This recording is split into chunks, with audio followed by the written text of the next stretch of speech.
اللہ کے نام سے جو بڑا مہربان نہایت رحم والا ہے۔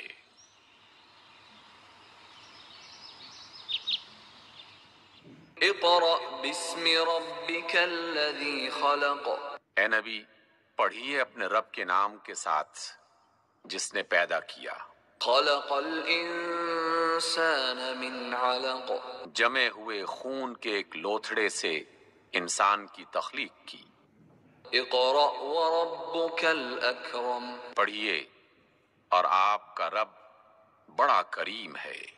الذی علم بالقلم، جس نے قلم کے ذریعے سے علم سکھایا۔ علم الانسان ما لم يعلم، انسان کو وہ علم دیا جسے وہ نہ جانتا تھا۔ والصلاة والسلام علی رسول اللہ، اما بعد۔ میری انتہائی نگارش یہی ہے، میری انتہائی نگارش یہی ہے، تیرے نام سے ابتدا کر رہا ہوں۔ محترم مہمانان، نموداران اسکول، اساتذہ کرام، معلمات اور عزیز طلبہ و طالبات، آج کی اس ٹیچرز ڈے کے موقع پر، تقریب یوم اساتذہ کے موقع پر، سب سے پہلے تو میں اللہ کی حمد و ثنا اور نبی کریم محمد صلی اللہ علیہ وسلم پر درود شریف کے بعد اپنے پرنسپل سر اور اسکول انتظامیہ کا شکریہ ادا کرتا ہوں کہ جنہوں نے مجھے موقع عنایت کیا، مجھے اس شب اوسر پر یہ موقع دیا کہ میں آپ کے سامنے علم کی اہمیت، فضیلت، استاد کے مقام اور مرتبے پر کچھ باتیں عرض کر سکوں۔ محترم سامعین، پروگرام کے بالکل شروع میں سورہ علق کی 5 آیتیں تلاوت کی گئی ہیں۔ یہ وہ آیتیں ہیں جو نبی کریم محمد صلی اللہ علیہ وسلم پر سب سے پہلے نازل کی گئی، سب سے پہلا جو ریلیشن ہے، سب سے پہلا جو نزول ہے، یہ انہی 5 آیتوں کا ہے۔ ان 5 آیتوں کے اندر جو شروعات ہوتی ہے وہ اقرا سے ہوتی ہے۔ اقرا مطلب ٹو ریڈ، پڑھو۔ اقرا بسم ربک الذی خلق، پڑھو اپنے رب کے نام سے جس نے تم کو پیدا کیا۔ اقرا بسم ربک الذی خلق، خلق الانسان من علق، اور انسان کو علق سے پیدا کیا، خون کے جمے ہوئے ایک لوتھڑے سے پیدا کیا۔ علم الانسان بالقلم، اور انسان کو قلم کے ذریعے میں سکھایا، اور علم الانسان ما لم یعلم، اور انسان کو وہ علم دیا جس کو وہ نہ جانتا تھا۔ محترم سامعین، یہ جب آیتیں نازل ہوئیں تو ان آیتوں کے نزول سے پہلے عرب کی حالت انتہائی جہالت میں حالت تھی۔ وہ ایسے لوگ تھے جو مردار کھاتے تھے، وہ ایسے لوگ تھے جو اپنے بھائی کا خون بہاتے تھے، وہ ایسے لوگ تھے جو اپنی لڑکیوں کے زندہ دفن کیا کرتے تھے۔ لیکن ان آیتوں کے نزول کے بعد، محمد صلی اللہ علیہ وسلم کے اس پیغام کے دینے کے بعد، ان عربوں کی حالت بدل گئی۔ اتر کر ہرا سے سوئے قوم آیا، اتر کر ہرا سے سوئے قوم آیا، اور ایک نسخہ کیمیا ساتھ لایا۔ نبی کریم محمد صلی اللہ علیہ وسلم ایک مثالی مولوی کی حیثیت سے، نبی کریم محمد صلی اللہ علیہ وسلم ایک مثالی رہنما کی حیثیت سے دنیا کے اندر سامنے آتے ہیں، اور پھر آپ کی تعلیم سے، آپ کی تربیت سے، آپ کی علم دینے سے وہ وحشی عرب جہاں ظلم برویت کا دورہ تھا، جہاں ایک دوسرے خون کیا جا رہا تھا، وہ آپس میں بھائی بھائی مل جاتے ہیں۔ جہاں پر ظلم برویت کا ناچ ہو رہا تھا، وہاں پر گلوں کے گل جھلتے ہیں، پھول جھلتے ہیں۔ تہذیب کی شمع روشن کی، تہذیب کی شمع روشن کی، اونٹوں کے چرانے والوں نے کانٹوں کو گلوں کی قسمت کی، زروں کے مقدر چمکا ہے۔ نبی کریم صلی اللہ علیہ وسلم کی اسی تعلیم تربیت کا نتیجہ تھا کہ جب مائیکل ہارٹ نے ایک کتاب لکھی The 100 100 بہترین لوگ، دنیا کے وہ 100 بہترین لوگ جنہوں نے اب دنیا پر اپنا اثر ڈالا، جن کے اثر کو دنیا نے محسوس کیا، تو مائیکل ہارٹ نے جو سب سے پہلا نام رکھا وہ محمد صلی اللہ علیہ وسلم کا نام رکھا۔ اور دنیا میں تو تعریف ہوتی رہی کہ کب سے کہتی ہیں زبانیں، کب سے لکھتے ہیں قلم، کب سے کہتی ہیں زبانیں، کب سے لکھتے ہیں قلم۔ آپ کی تعریف کا مضمون کشنا ہے حضور۔ نبی کریم صلی اللہ علیہ وسلم نے علم کی اہمیت پر اتنا زور دیا کہ اس کو فرض قرار دیا۔ طلب العلم فریضۃ علی کل مسلم، علم حاصل کرنا ہر مسلمان پر فرض ہے۔ That seeking knowledge is compulsory for every Muslim۔ آپ نے فرمایا اطلبوا وعلموا الناس، علم حاصل کرو اور لوگوں کو سکھاؤ، گیان لو اور گیان بانٹو۔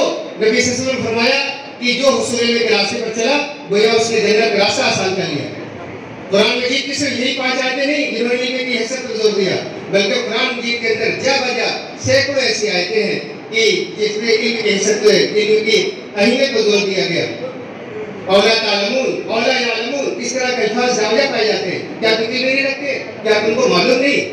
قرآن مجید کے اندر کسی بھی چیز کو بغیر علم کے قبول کرنے سے منع کر دیا گیا، اس قدر اہمیت دی گئی۔ اور صرف قرآن مجید کے اندر نہیں بلکہ دنیا میں جتنے مذاہب ہیں، جتنی کتابیں ہیں، جتنے بڑے بڑے انفارمرز آئے، ان سب کی علم کی اہمیت مانی جاتی ہے اور اس کو اہمیت دی جاتی ہے۔ رگ وید کے اندر ہے، رگ وید میں کہا گیا کہ علم گیان اتنی اہم چیز ہے کہ اس کے بغیر ہم اپنا گول، اپنا ایم، اپنا مقصد حاصل نہیں کر سکتے۔ بھگوت گیتا کے اندر کہا گیا کہ سچا علم، سچا گیان وہ ہے جو آپ کے اندر ایسی ایبلٹی پیدا کر دے، ایسی صلاحیت پیدا کر دے کہ ہر شخص کو دیکھ کر آپ کو خدا یاد آ جائے۔ بائبل کے اندر کہا گیا کہ میرے لوگ علم یعنی نالج کو چھوڑنے کی وجہ سے برباد ہو گئے، اگر تم نے علم نالج کو چھوڑ دیا تو میں تم کو چھوڑ دوں گا۔ سوامی وویکانند جی فرماتے ہیں کہ جب تک ہمارے پاس علم گیان نہیں ہے ہم فقیر ہیں، بیگرس ہیں۔ آدی شنکراچاریہ کہتے ہیں کہ ہر برائی جہالت سے پیدا ہوتی ہے اور سچے علم سے برائی دور ہو جاتی ہے۔ گاندھی جی کہتے ہیں کہ جیو ایسے کہ جیسے آپ کو کل مرنا ہے، اور علم حاصل کرو ایسے کہ جیسے ہمیشہ جینا ہے۔ یعنی آدمی اپنے آسائش کے لیے، اپنی لائف کے لیے، اپنی زندگی کے لیے اس کو بہت زیادہ کرنے کی ضرورت نہیں ہے، لیکن علم اتنا حاصل کرو وہ آپ کو ہمیشہ رہنا ہے، ہمیشہ جینا ہے۔ ان بہترین اشاروں کی روشنی میں، ان بہترین اقوال کی روشنی میں بات ثابت ہوتی ہے کہ علم کے بغیر ترقی ناممکن ہے۔ اس سے پہلے کی قومیں جنہوں نے دنیا پر راج کیا ہے، اس سے پہلے قومیں جنہوں نے اپنے لوہا بنوایا ہے، انہوں نے بھی اپنی بیس علم پر رکھی ہے۔ اگر ان کے پاس علم رہا، ان کے پاس نالج تھی، ان کے پاس ایجوکیشن تھی تو دنیا میں انہوں نے ترقی کی۔ اگر انہوں نے اس کو چھوڑ دیا تو دنیا سے نابود کر دیے گئے۔ پہلی قومیں بھی اور آج بھی جن قوموں کو ہم بہت ہی اونچا مانتے ہیں، آج بھی جن کنٹریز کی ویزا لینے کے لیے ہوڑ لگی ہوئی ہے، وہاں پر کی صورتحال یہ ہے کہ ان کی ترقی کا راز فیشن پرستی اور کم کپڑوں میں نہیں ہے، ان کی ترقی کا راز علم اور نالج کی وجہ سے۔ ہم کو معلوم ہے کہ وہاں پر جو ٹیچر کی ویلیو ہے وہ اس قدر ہے کہ ان کی تنخواہیں 80 لاکھ سے سالانہ سے زیادہ ہو چکی ہیں۔ 80 لاکھ سالانہ سے ایک ٹیچر کی تنخواہیں وہاں زیادہ ہو چکی ہیں۔ اسی طرح سے ایک واقعہ خود یورپین کنٹریز کا ہے کہ وہاں پر ایک ٹیچر پر مقدمہ دائر ہو گیا، ٹیچر کو کورٹ جانا پڑ گیا۔ جب کورٹ کو یہ بات معلوم ہوئی کہ ہمارے کورٹ میں ایک ٹیچر آئے ہیں، ہمارے کورٹ میں ایک گروجی پدھارے ہیں، تو پوری کورٹ جج سمیت، جج کے ساتھ پوری کورٹ اس کے احترام میں کھڑی ہو گئی۔ یہ وہاں کی ویلیو ہے، انہوں نے ایجوکیشن کو ویلیو دی۔ ان کے گورنمنٹ کا بہت زیادہ حصہ، جو بجٹ کا بہت زیادہ بڑا حصہ ہے، وہ ایجوکیشن پر خرچ ہوتا ہے۔ یہ جو علم کی اہمیت ہے، اس سے یہ بات بھی واضح ہوئی کہ اگر آج ہم کو ترقی کرنی ہے، ہم کو سماج میں اپنی عزت بنوانی ہے، ہم کو اپنی حیثیت واضح کرنی ہے، تو ہمیں بھی اس چیز کو اپنانا پڑے گا۔ جو آیتیں پڑھی گئی ان آیت سے بھی معلوم ہوا کہ خود اللہ تعالیٰ مولد اول ہیں۔ سب سے پہلے اللہ نے علم دیا، انسان کو علم دیا، نہ صرف پیدا کیا بلکہ اس کو علم بھی عطا کیا۔ علم بھی عطا کیا، وہ بھی قلم کے ذریعے عطا کیا۔ اگر قلم کا فن اللہ تعالیٰ نہ سکھاتا تو نہ پچھلے دور کی علم کی چیزیں ہم کو معلوم پاتی، نہ آگے کے نسلیں جو آنے والی ہیں ان تک ہماری باتیں پہنچ پاتی۔ یہ بڑا اللہ تعالیٰ کا رشتہ ہے ہم سے کہ اللہ تعالیٰ نے ہم کو علم کی جیسی نعمت سے نوازا۔ محترم سامعین، محترم خواتین و حضرات، رشتہ جتنا اعلیٰ ہوتا ہے، نسبت جتنی اعلیٰ ہوتی ہے، ذمہ داریاں اس کے قدر بڑھ جاتی ہیں۔ جس سے ہم نسبت اپنی جوڑتے ہیں اس کی ذمہ داریاں ہیں، وہی ذمہ داریاں پر آتی ہیں۔ ہماری جو نسبت ہے وہ دنیا کے اندر جتنے دودھ آئے، جتنے پیغمبر آئے، جتنے رشی منی آئے، جتنے فارمرس آئے، ان سے ہمارا رشتہ ملتا ہے۔ ہمارا رشتہ پیغمبر سے ملتا ہے، مولدی کاری پیغمبری ہے۔ نبی کریم محمد صلی اللہ علیہ وسلم ایک مرتبہ مسجد میں تشریف لائے، دیکھا کہ دو گروپ ہیں، دو لوگ ہیں، دو قسم کے لوگ بیٹھے ہوئے ہیں۔ کچھ لوگ ہیں جو پرے کر رہے ہیں، اللہ سے دعا مانگ رہے ہیں، اور کچھ لوگ ٹیچنگ کر رہے ہیں۔ کچھ لوگ ایک دوسرے کو علم سیکھ اور سکھا رہے ہیں۔ نبی کریم محمد صلی اللہ علیہ وسلم اس گروپ میں جا کے بیٹھ گئے جو لوگ ٹیچ کر رہے تھے، جو لوگ سکھا رہے تھے، اور یہ فرمایا وہ اس کو میں مولوی بنا کے بھیجا گیا ہوں۔ I have been sent as a teacher، میں شکشک بنا کے بھیجا گیا ہوں، میں استاد بنا کے بھیجا گیا ہوں۔ یہ ہماری نسبت کہ ہمارا سلسلہ سروپلی رادھا کرشن سے ہوتے ہوئے دنیا کے تمام بہترین لوگوں سے ہوتے ہوئے نبی کریم محمد صلی اللہ علیہ وسلم جا کے ملتا ہے، اور پھر ان کے ذریعے ان کے قدم بچے چلتے ہوئے ہم کو یہ چاہیے کہ ہم اس نئی نسل کی تربیت کریں، ان بچوں کی تربیت کریں۔ اگر آج ہم نے اس پر توجہ نہ دی تو یہ ہماری نئی نسل کے بچے یہ بن کھیلے ہی مرجھا جائیں گے، یہ ان کا مستقبل برباد ہو جائے گا۔ آج اس شوق اوسر پر، آج اس بہترین موقع پر ہم کو یہ عہد کرنا چاہیے کہ ہم اپنے پیشے سے انصاف کریں اور جو ذمہ داری پر عائد ہوتی ہے اس کو پورا کریں۔ اپنی تو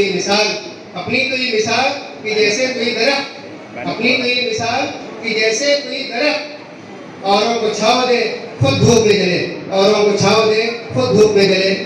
وآخر دعوانا الحمدللہ رب العالمین۔